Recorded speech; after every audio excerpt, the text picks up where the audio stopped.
परिचय। रीता का परिवार उसके अंकल का अमेरिका से आने का बेसब्री से इंतजार कर रहा है। उनके शाम को 5 बजे आने की उम्मीद है। रीता बेचैन हो रही है और हर 2 मिनट पर समय पूछ रही है। उसकी मां को लगा कि रीता को घड़ी देखने सिखाने का यही मौका है। इस पाठ में हम समय के बारे में विस्तार से सीखेंगे।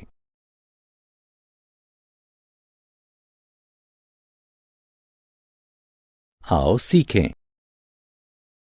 घड़ी देखकर समय बताना, बजने के बाद और बजने में बाकी के बीच अंतर करना,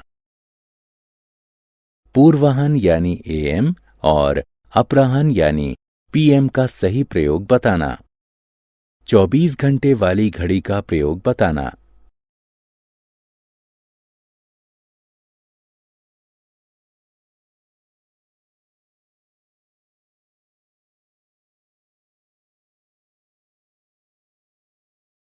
दिन, सप्ताह, महीने और वर्ष में संबंध बताना, अधिवर्ष यानी लीप ईयर की विशेषताएं बताना, 2 समय को जोड़ना, एक समय से दूसरे समय को घटाना, समय बताना। हर घड़ी में 2 मोटी सुइयां होती हैं। उन्हें घड़ी का हाथ कहते हैं। छोटी सुई घंटा बताती है और उसे घंटे का हाथ कहते हैं। बड़ी सुई मिनट बताती है और इसे मिनट का हाथ कहते हैं। यदि आप ध्यान से देखें तो घड़ी के अंकों के बीच में कई छोटे विभाजन होते हैं। एक घड़ी में ऐसे कुल विभाजनों की संख्या 60 होती है। प्रत्येक विभाजन 1 मिनट को प्रदर्शित करता है। पूरी घड़ी का एक चक्कर 60 मिनट यानी 1 घंटे में पूरा होता है। इस घड़ी को देखिए। घंटे का हाथ 4 पर है और मिनट का हाथ 12 पर। अतः समय हुआ 4 बजे। अब इस घड़ी को देखिए। घंटे का हाथ 11 पर है और मिनट का हाथ 12 से छठे विभाजन पर है। इसलिए समय हुआ 11 घंटा 6 मिनट।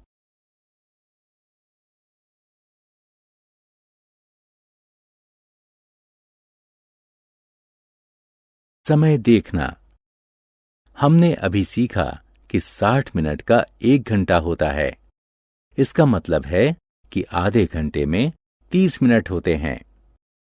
जब मिनट का हाथ 12 से लेकर 12 तक एक चक्कर पूरा कर लेता है तो 1 घंटा पूरा हो जाता है।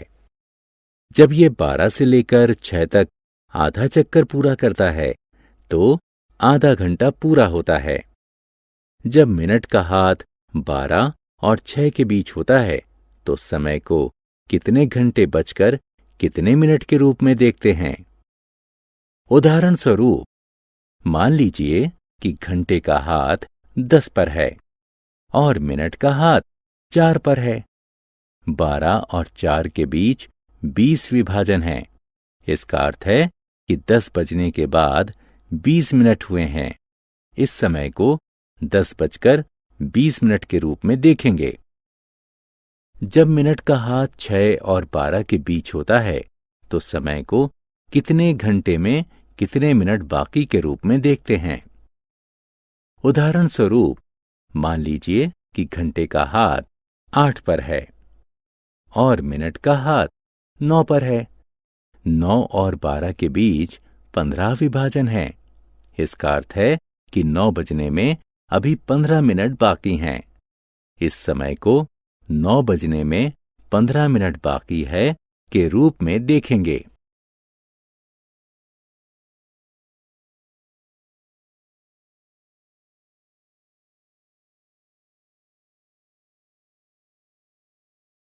पूर्वाह्न यानी एएम और अपराह्न यानी पीएम। आपकी मां 5 बजे सुबह उठती हैं। आप शाम को 5 बजे खेलने जाते हैं। इसका अर्थ है कि घड़ी दिन में 2 बार, एक बार सुबह और एक बार शाम को 5 बजाती है। यह 1 से 12 तक हर घंटे के लिए होता है। ऐसा इसलिए है क्योंकि दिन में 24 घंटे होते हैं। घंटे का हाथ 1 से 12 तक प्रत्येक अंक को दिन में 2 बार छूता है। 24 घंटे के दिन को 12-12 घंटे के 2 भागों में बांटा गया है। पहले 12 घंटे रात के 12 बजे से दोपहर 12 बजे तक होते हैं। इस अवधि के समय को पूर्वाह्न यानी AM से निर्देशित किया जाता है। दूसरे 12 घंटे दोपहर 12 बजे से रात को 12 बजे तक होते हैं। इसे अपराह्न यानी PM से निर्देशित किया जाता है।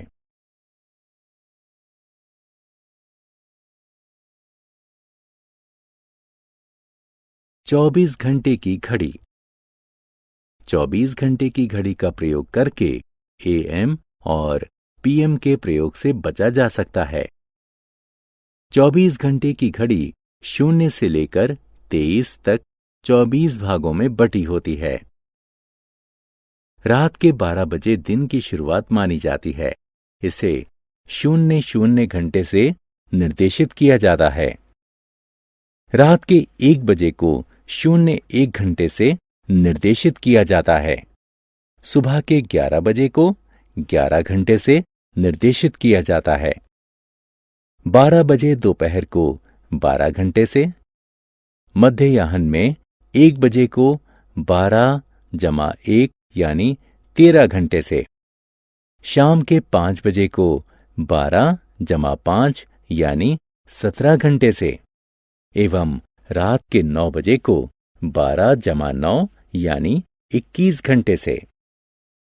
इस तरह दिन के प्रत्येक घंटे के लिए 0 से 23 तक अलग अलग अंक हैं। इसलिए AM और PM के प्रयोग की जरूरत नहीं होती है। घंटे और मिनट का जोड़। आइए अब 2 समयों को जोड़ना सीखा जाए। राजू ने अपने विज्ञान का टेस्ट 1 घंटा 15 मिनट और गणित का टेस्ट 1 घंटा 20 मिनट में पूरा कर लिया। 2 टेस्ट देने में राजू को कुल कितना समय लगा? कुल समय की गणना करने के लिए हम घंटे को घंटे से और मिनट को मिनट से जोड़ेंगे। घंटे को जोड़ने पर हमें 2 घंटे प्राप्त हुए और मिनट को जोड़ने पर हमें 35 मिनट प्राप्त हुए। अतः राजू को 2 टेस्ट देने में लगा कुल समय है 2 घंटे और 35 मिनट।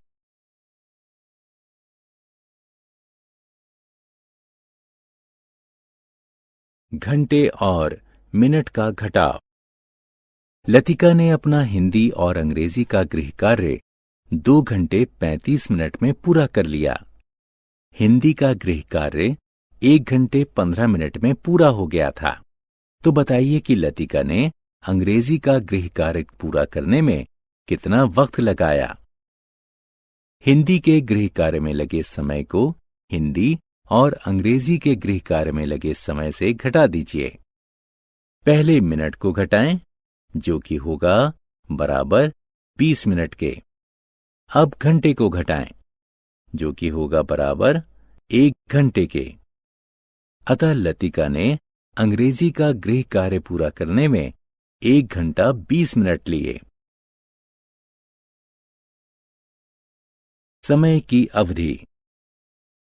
जिस समय अंतराल के लिए कोई चीज रहती है तो उसे समय की अवधि कहते हैं। उदाहरण स्वरूप मान लीजिए कि एक विद्यालय में दोपहर के भोजन का समय 11 पूर्वाह्न यानी AM से 11.30 पूर्वाह्न तक होता है। तब हम कहेंगे कि विद्यालय में दोपहर के भोजन की अवधि 30 मिनट है।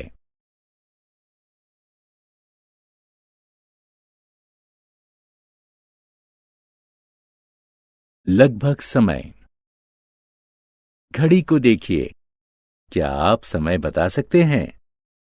अभी 10:30 नहीं हुए हैं, लेकिन यह 10.30 के बहुत करीब है, अतः समय लगभग 10:30 है। लगभग का अर्थ ठीक वही नहीं होता, लेकिन उसके बेहद करीब होता है। दिन, सप्ताह, महीना। समय सिर्फ घंटे, मिनट और सेकंड ही में नहीं मापा जाता, बल्कि दिन, सप्ताह और महीनों में भी मापा जाता है। सप्ताह में 7 दिन होते हैं। रविवार, सोमवार, मंगलवार, बुधवार, बृहस्पतिवार, शुक्रवार और शनिवार। एक वर्ष में 12 महीने होते हैं। जनवरी, फरवरी, मार्च, अप्रैल, मई, जून, जुलाई, अगस्त, सितंबर, अक्टूबर, नवंबर और दिसंबर। दिन, सप्ताह और वर्ष में संबंध। आइए दिन और महीने के बीच के संबंध को समझें। अप्रैल, जून, सितंबर और नवंबर महीनों में 30 दिन होते हैं। इनमें एक महीना बराबर होता है 30 दिन के। जनवरी, मार्च, मई, जुलाई, अगस्त, अक्टूबर और दिसंबर महीनों में 31 दिन होते हैं। इनमें एक महीना बराबर होता है 31 दिन के। फरवरी में 28 दिन होते हैं। एक वर्ष में 12 महीने होते हैं। इसका अर्थ है कि 12 महीनों में 365 दिन होते हैं। एक वर्ष में सप्ताह। एक सप्ताह में दिनों की संख्या 7 होती है। एक वर्ष में दिनों की संख्या 365 होती है। एक वर्ष में सप्ताहों की संख्या बराबर होगी एक वर्ष में दिनों की संख्या बटे में एक सप्ताह में दिनों की संख्या, जो कि बराबर होगी 365 बटे 7 के, जो बराबर होंगे 52 सप्ताहों के।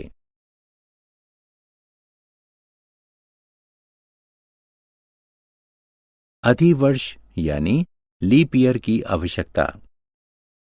पृथ्वी सूर्य के चारों तरफ एक परिक्रमा 365 और 1/4 दिनों में पूरा करती है, लेकिन हमारे कैलेंडर में सिर्फ 365 दिन होते हैं। अतः प्रत्येक वर्ष 1/4 दिन बच जाता है, जो कि 4 वर्षों में मिलकर 1 बन जाता है। इसलिए प्रत्येक 4 वर्षों के बाद फरवरी महीने में एक अतिरिक्त दिन दिया जाता है। ऐसे वर्ष को अधिवर्ष यानी लीप ईयर कहते हैं। अधिवर्ष में फरवरी 29 दिन की और वर्ष में 366 दिन होते हैं। दिनों की संख्या की गणना। आइए बच्चों, दिनों की गणना वाला एक सवाल हल करें। अक्षत के विद्यालय ने 25 मई 2012 से 5 जुलाई 2012 तक गर्मी की छुट्टियों की घोषणा की। क्या आप बता सकते हैं कि अक्षत को कितने दिनों की गर्मियों की छुट्टियां मिली? मई में 31 दिन होते हैं। इसलिए गर्मी की छुट्टी में 25 मई से 31 तक के 7 दिन भी शामिल हैं। 1 जुलाई से 5 जुलाई तक के 5 दिन भी गर्मी की छुट्टियों में शामिल हैं। अतः अब 7, 30 और 5 को जोड़कर गर्मी की छुट्टी के कुल 42 दिन की संख्या प्राप्त करो।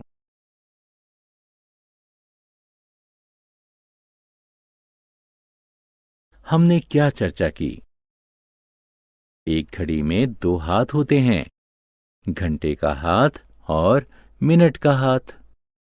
घड़ी का एक पूरा चक्कर 60 मिनट या 1 घंटे में पूरा होता है। एक दिन में 24 घंटे होते हैं। ये 2 भागों पूर्वाह्न यानी एएम और अपराह्न यानी पीएम में विभाजित होती है। हम 24 घंटे वाली घड़ी का प्रयोग करके पूर्वाह्न यानी एएम और अपराह्न यानी पीएम के प्रयोग से बच सकते हैं।